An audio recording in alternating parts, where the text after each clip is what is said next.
Well, life for none of us has been a crystal stair.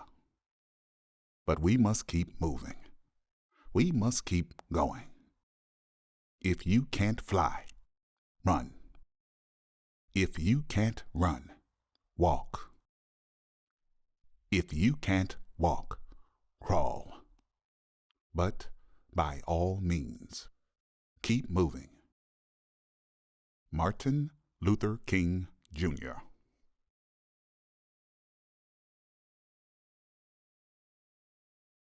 Hi, my name is Orji Obiorah. Today, I shall present the emergence of black films. Before the emergence of black films, early Hollywood genre films and many popular American television sitcoms were blatantly propagating the idea of the superior race. This is the idea that being white, especially being a white male, is equivalent to civilization, while being black or native Indian is equated to savagery.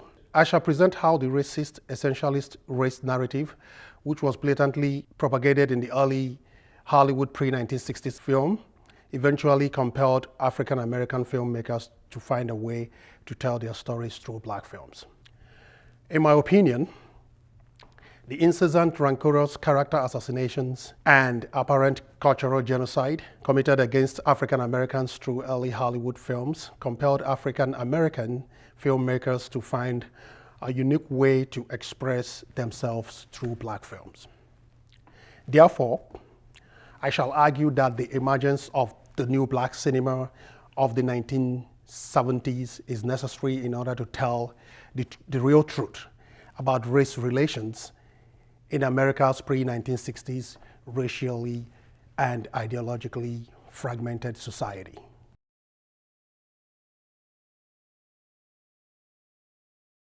Early Hollywood used genre films to propagate white supremacy and cultural genocide against non-white Americans. The stories in early Hollywood genre films were inspired by actual American societal norms. Jim Crow was the name of the racial segregation system, which was legally practiced in many parts of the United States between 1897 to late 1960s. Under Jim Crow, African Americans were relegated to the status of second-class citizens. Jim Crow represented the legitimization of anti-black racism. Many Christian ministers and theologians taught that whites were the chosen people. Blacks were cursed to be servants, and God supported racial segregation. Craniologists, eugenicists, phrenologists, and social Darwinists at every educational level buttressed the belief that blacks were innately, intellectually, and culturally inferior to whites. Pro-segregation politicians gave eloquent speeches on the great danger of integration, the mongrelization of the white race. Newspaper and magazine writers routinely referred to blacks as niggers, coons, and darkies. And worse, their articles reinforced anti-black stereotypes. Even children's games portrayed blacks as inferior beings. All major societal institutions reflected and supported the oppression of blacks.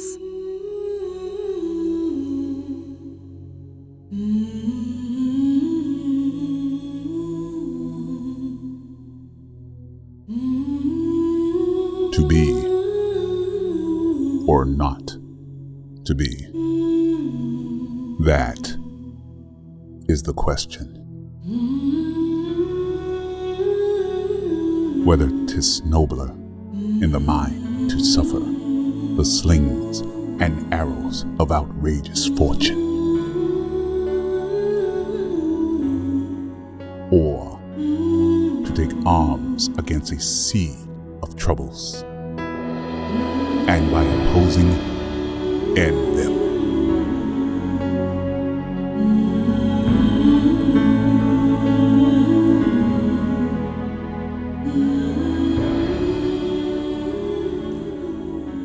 The anti-black people Jim Crow laws mandated racial segregation in all public facilities, especially in the states of former Confederate States of America. The genre film lures its audience into a seemingly familiar world, filled with reassuring stereotypes of characters, action, and plot.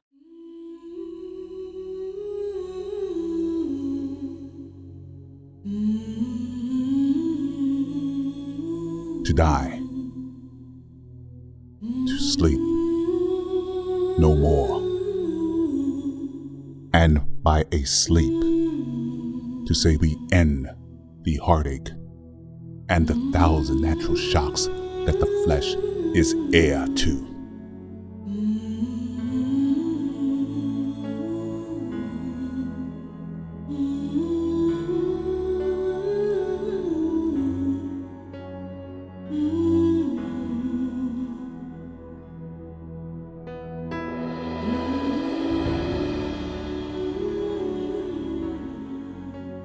To fully understand why African American expressive films emerged as a vehement opposer of early Hollywood racist films, we must firstly understand how Hollywood genre films were used to dehumanize black people.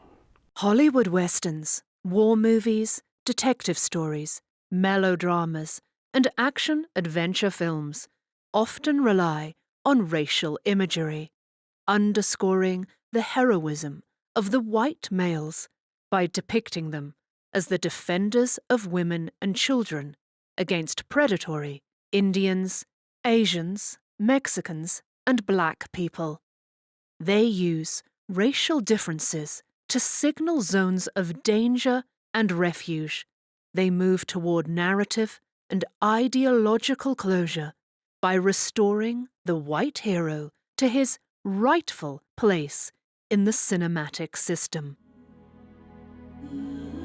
'Tis a consummation devoutly to be wished. To die, to sleep, perchance to dream. Aye, there's the rub.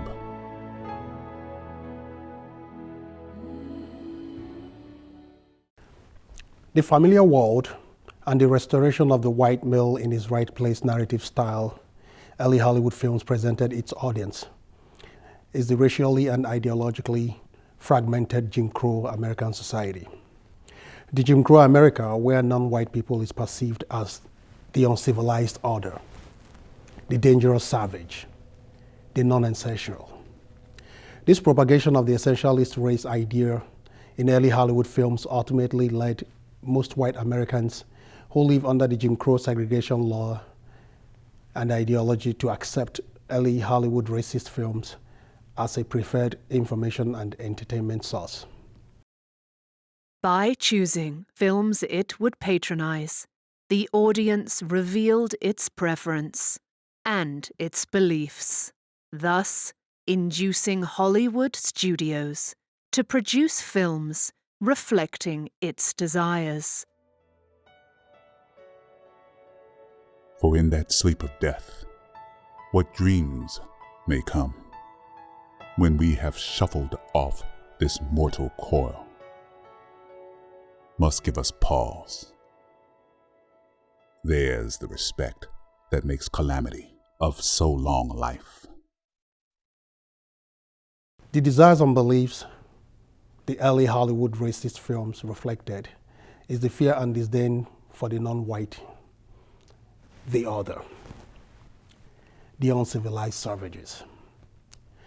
The most reprehensibly racist film of early Hollywood is the 1915 film titled The Birth of a Nation. This film presented black people as weak and uncivilized drunkards. The weak black man idea is presented in the film when a single white male defeated more than 6 black men in a fight.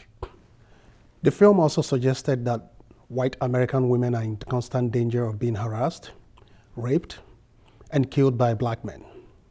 Finally, the film offered a solution to the trumped-up allegation against black people. The film suggested that the KKK Ku Klux Klan, must rise up and defend white America from the savage black people.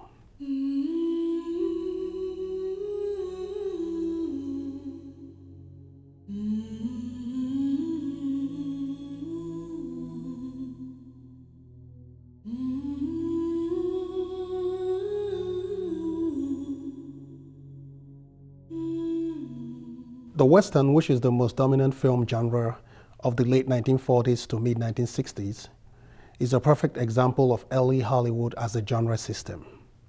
Through its codes and conventions, the Western film evidently labeled non-white Americans as the uncivilized order and as non-essential race. In numerous Western films, the Native American frontier homeland is presented as a wild paradise, which must be conquered and colonized by white Americans. The Native American Indian is presented as a savage individual who attacks every white settler. The native must be kicked out of paradise. That's usually the narrative in most of the pre-1960s Western films. It is a known fact that there were millions of law-abiding black Americans who were living and working in the Jim Crow era Western frontier.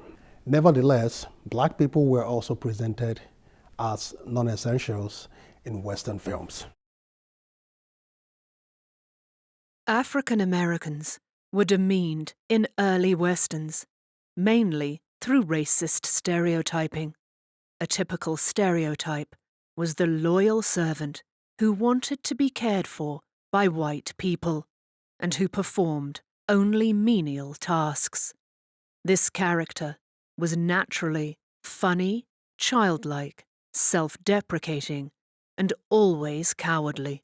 Other African American stereotypes were singers, dancers, entertainers, and loyal, dependent servants ill-equipped to care for themselves.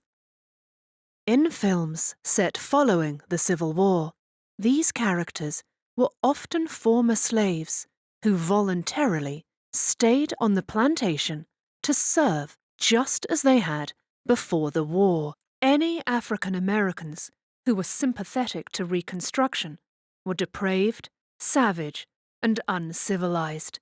Of course, these characters also had heavy dialects and were highly superstitious.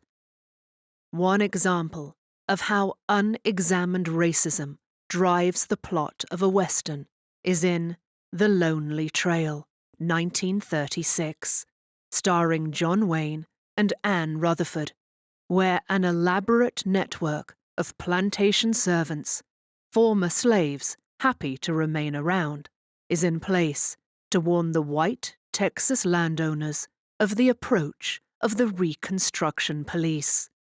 When the vicious police arrive, the servants jump up and begin dancing and playing the harmonica and banjo. It was no doubt very funny to original audiences.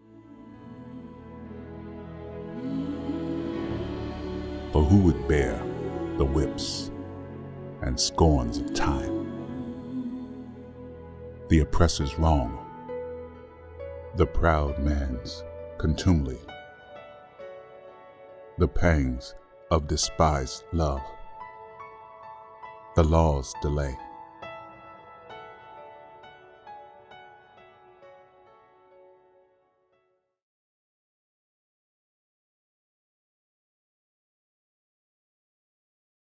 The funny, submissive, naive, thick-lipped, dirty, and extremely poor black male or black female servant of the white man is also a constant image of the African American black people in early Hollywood films.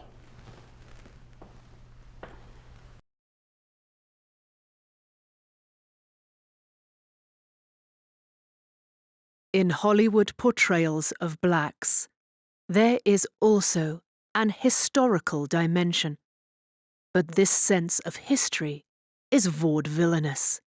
It is noted that, often enough, the liberties taken with history for the sake of a more entertaining story in this vaudevillinous cinema have an important connection with ethnic distortions.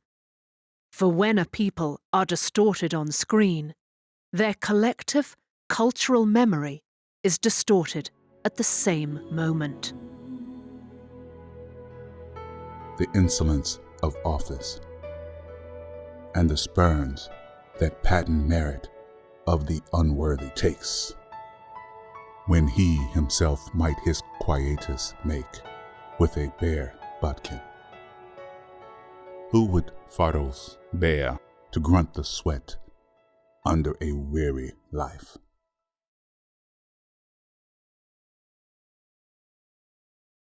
In Africa, Black Africans use different types of dance and music style to communicate with each other or to celebrate something important. While in captivity, enslaved Africans maintained the rich culture of communicating with each other or celebrating an important occasion through music and dance. Early racist Hollywood annihilated the African American ancestral traditions in film by presenting them as dancing and singing clowns. That's right. Early Hollywood was a weapon of race and gender oppression, as well as an ethnic cleansing propagation machine.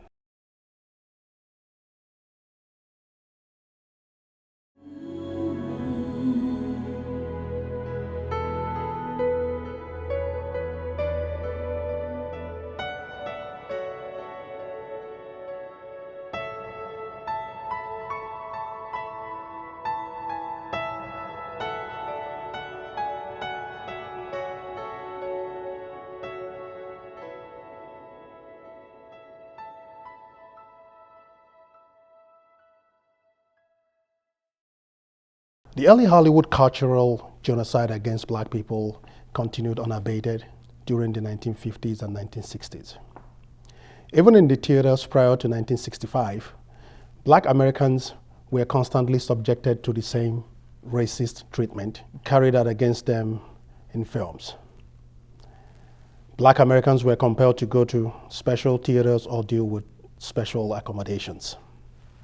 In particular, to be Black in the South, in the United States, during the early part of the 20th century, was to fall victim daily to white oppression.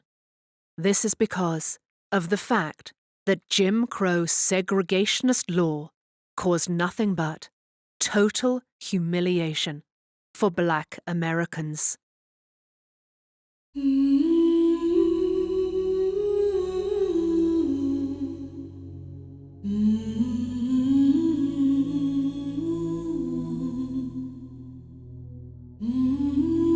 But that the dread of something after death, the undiscovered country, from whose bourne no traveler returns, puzzles the will, and makes us rather bear those ills we have, than fly to others that we know not of.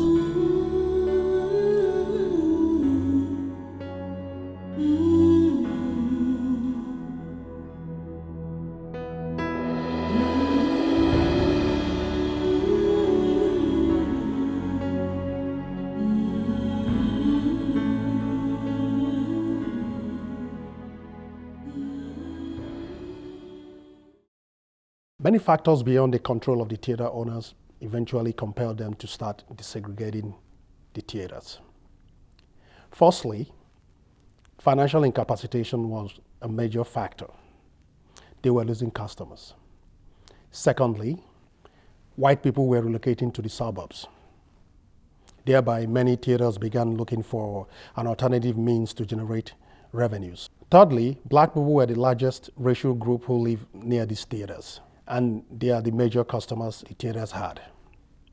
During the 1960s, deep divisions caused by the Vietnam War, the civil rights movement, and struggles for empowerment by many groups eroded the social base for ideological consensus on which myth-making depended. The Martin Luther King Jr.-led civil rights movement of the mid-1950s and 1960s eventually compelled American politicians to enact laws which will officially end segregation in the United States.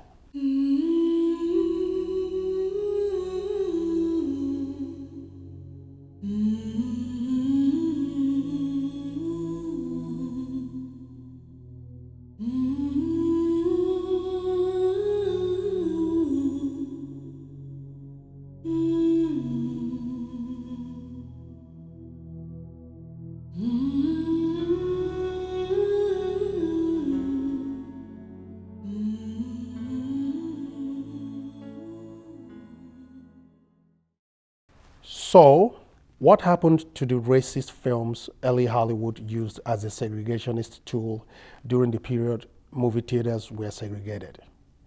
The fact is that the films also suffered the same fate, like the theaters. The essentialist race narrative became obsolete.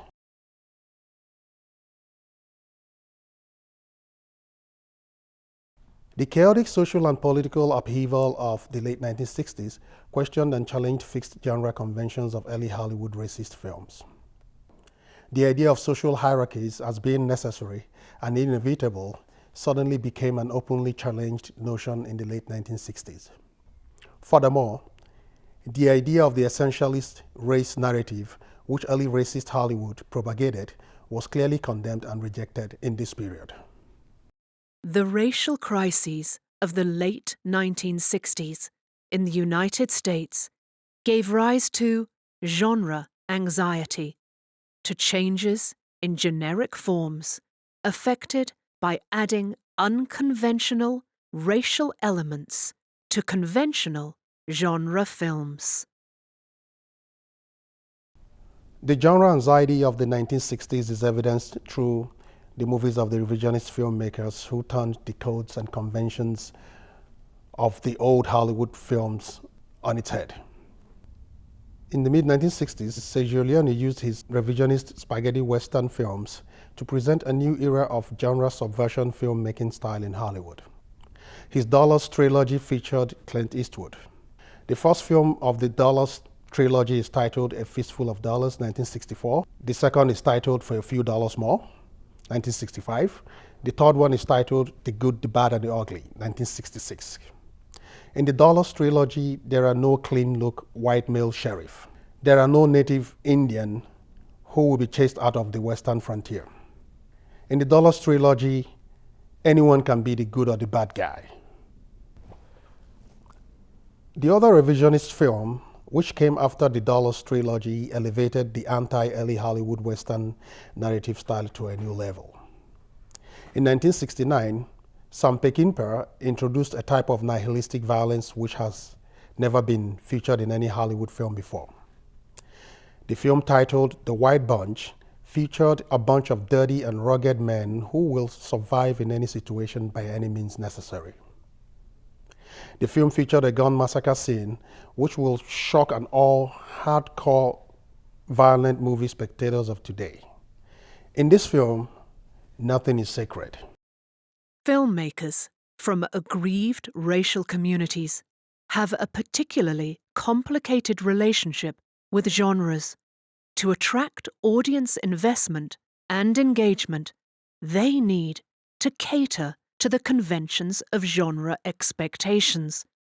But often, they find it necessary to displace the conservative effects of the previous representations, not just by adding on new racial characters or settings, but by using race as a way of disrupting and restructuring genre conventions themselves.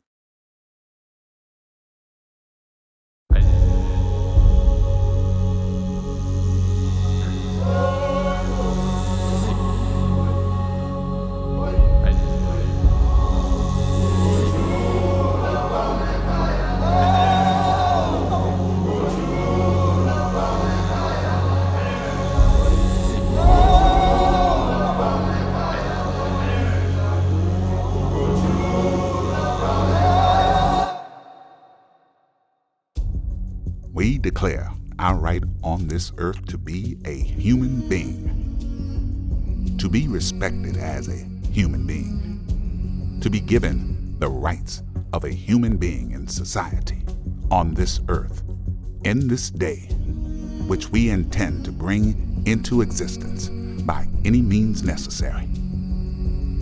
Malcolm X. The 1960s cinematic paradigm shift ushered in the new African-American cinema at the beginning of the 1970s. The new African-American expressive filmmakers fused unconventional racial elements to early Hollywood conventional genre films. They also continued the revisionist filmmaking style of Sergio Leone and Sam Peckinpah. This epoch was the genesis of what we know today as black film. These genre-subverting films present black people in a positive light, as well as exposing the unfavorable economic and social situations in the African-American community. African expressive filmmakers deployed their films as a weapon of anti-early Hollywood racist films. I shall also note that black exploitation films emerged during this period.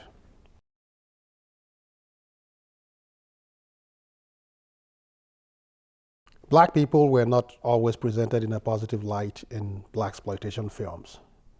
The producers of these films care mostly about using their movies to make money.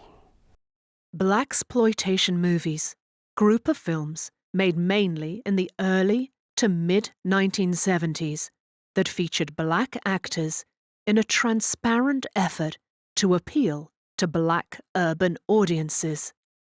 Junius Griffin, then president of the Beverly Hills chapter of the National Association for the Advancement of Colored People, NAACP, is sometimes credited with inventing the somewhat ambiguous term blaxploitation to describe the short-lived genre. Melvin Van Peebles' Sweet Sweetback's Badass Song, 1971, is usually considered to be the first of many black-themed movies that would present a new film image of African Americans.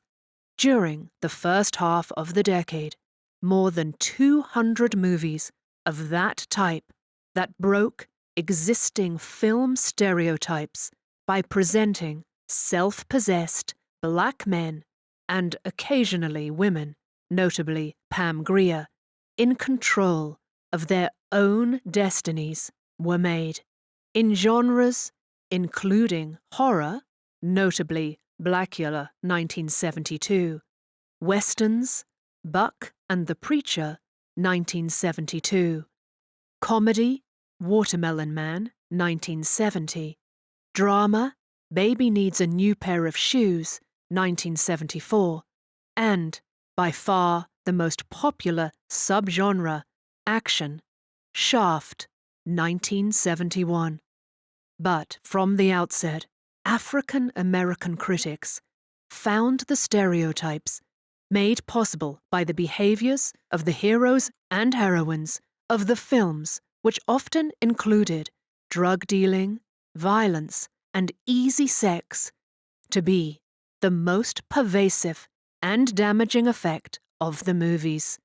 Also damaging was the absence of a black cultural aesthetic.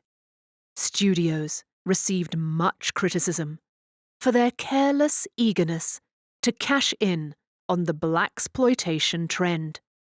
But the most stinging indictment was reserved for the actors and actresses who contributed to the offending stereotypes by playing pimps, prostitutes, street hustlers, drug dealers, and other unsavory types. The 1972 black film titled Buck and the Preacher is the only blaxploitation movie which did not present black people in a negative light. The restructuring of genre conventions is evidenced in the propagating of an alliance between African Americans and Native Indians in the film.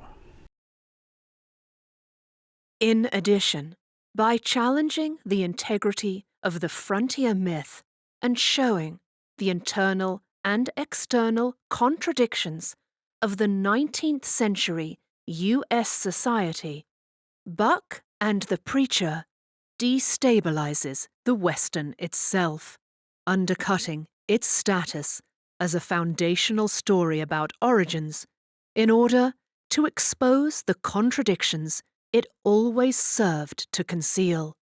In the Buck and the Preacher, there can be no uninterrogated heroism, because the heroism of the frontier always depends upon genocide.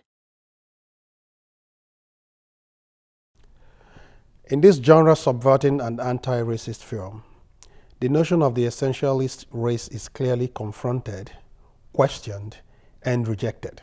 Rather, what is clearly propagated is the idea that African Americans and Native Indians are in the same situation as marginalized racial groups in the American society.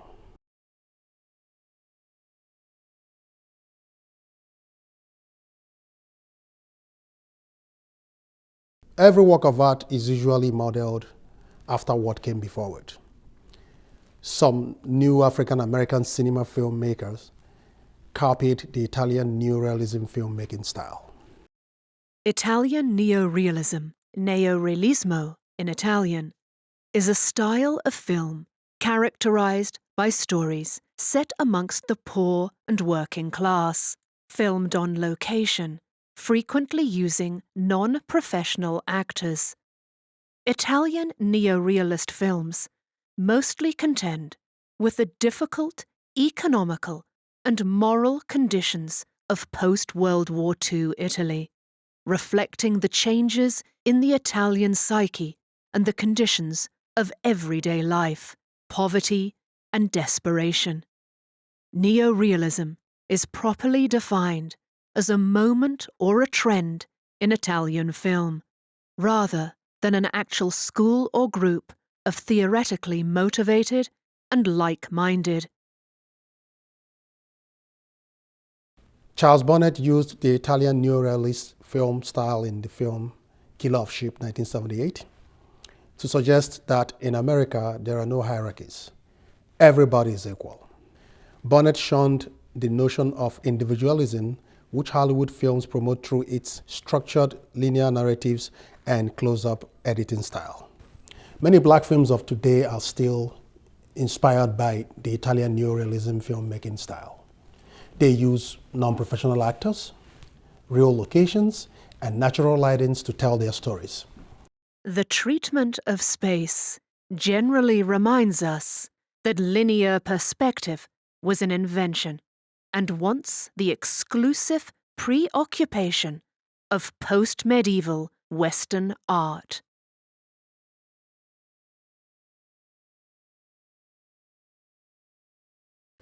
The new African-American filmmakers also use what Clyde Taylor called the realness dimension, oral tradition, and the infusion of black music to articulate their point. The setting their films depict are a fictional imitation of what actually transpires in real black ghettos. It is a space carrying a commitment in echoes and connotations to the particular social experience of Afro-American people. It establishes only the slightest, if any, departure from the contiguous off-screen.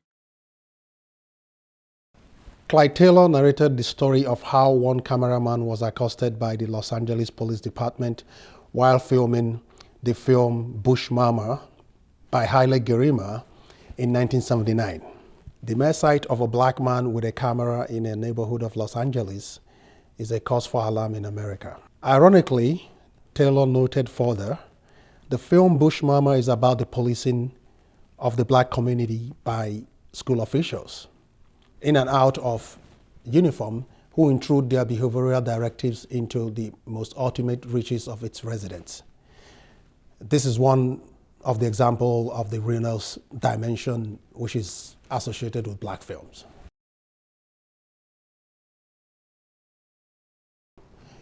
The new African-American cinema filmmakers also use black speech, oral tradition, to tell their stories. The significant contrast is between the Afro-American oral tradition, easily the most vital vernacular tradition surviving in the United States, and the linearized speech dominated by Western literacy. In Afro tradition, filmmakers of the new black cinema find one of their most valuable resources.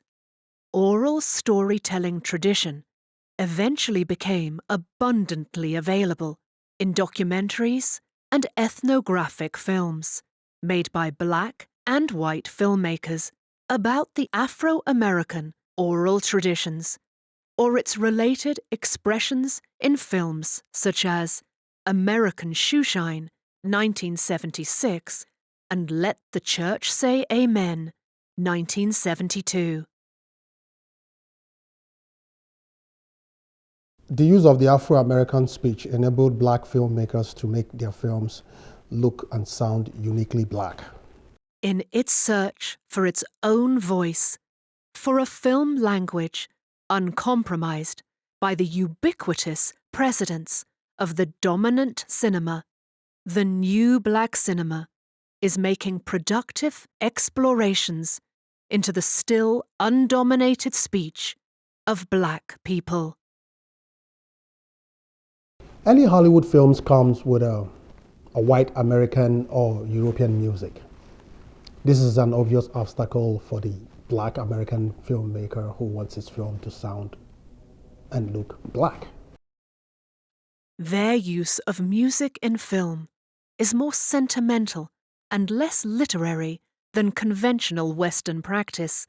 The music in Afro cinema frequently shares connotations with its audience of collective, cultural historic significance, in contrast to the music of bourgeois commercial egoism.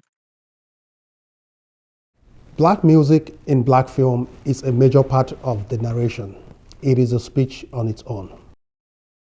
Black filmmakers, it seems, struggled to make their voices heard through their films in the early 1970s to late 1970s. This is the most important period in the new African American cinema. This is because of the fact that their hard work led to the emergence of a unique black cinema, which served as a foundation for black cinemas across the world today. The emergence of those films, their eclipse later in the 1970s by changes in Hollywood's marketing and production strategies, and their subsequent return in many films about minority issues during the 1980s and 1990s, can best be understood not as aesthetic changes alone, but as a register of dynamic changes in social relations.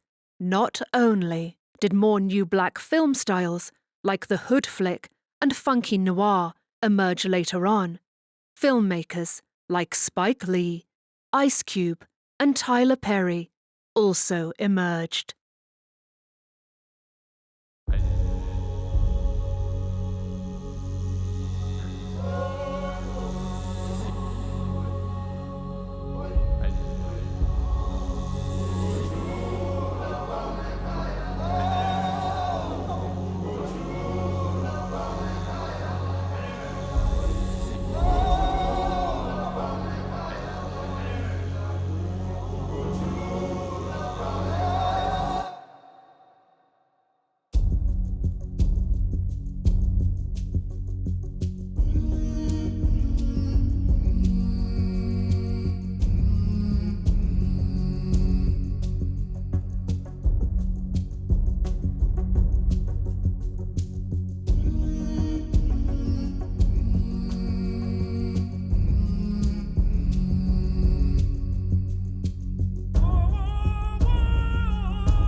Black filmmakers have succeeded in decolonization of a more blatantly colonized medium. They have not only planned a new body of Afro-American art, they have done this while freeing the art of colonial imitation, apology, or deference. Spike Lee has been representing black people in a positive manner through his films. The civil rights era liberation ideology is usually evidenced through his films. Malcolm X galvanized the nation around racial issues back in the 1960s, and Spike Lee drives similar ideas to the fore in his movies, especially ones involving Afro-American self-help and unity. Disunity is a subject Lee depicts in one form or another, over and over, typically dividing his characters into groups and setting them into futile and ridiculous conflicts. And, Lee insists, it will be a question I'll keep on dealing with until Black people become more unified. Wake up.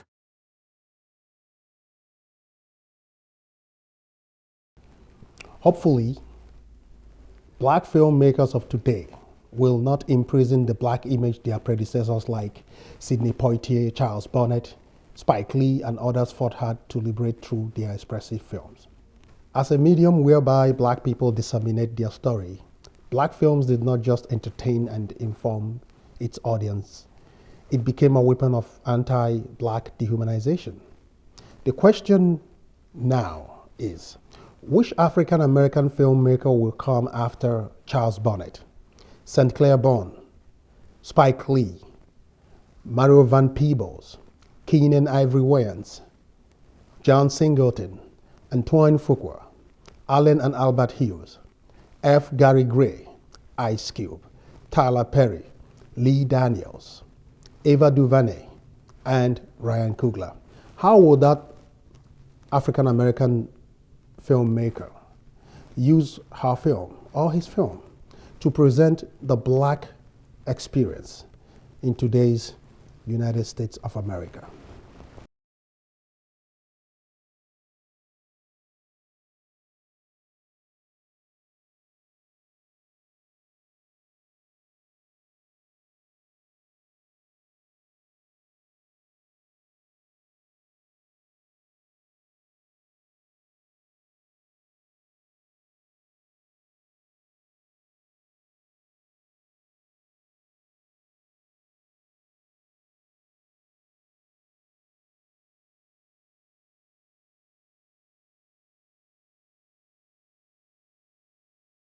I have walked that long road to freedom. I have tried not to falter. I have made missteps along the way, but I have discovered the secret after climbing a great hill. One only finds that there are many more hills to climb. I have taken a moment here to rest, to steal a view of the glorious vista that surrounds me, to look back on the distance I have come. But I can only rest for a moment, for with freedom comes responsibilities, and I dare not linger, for my long walk is not yet ended. Nelson Mandela.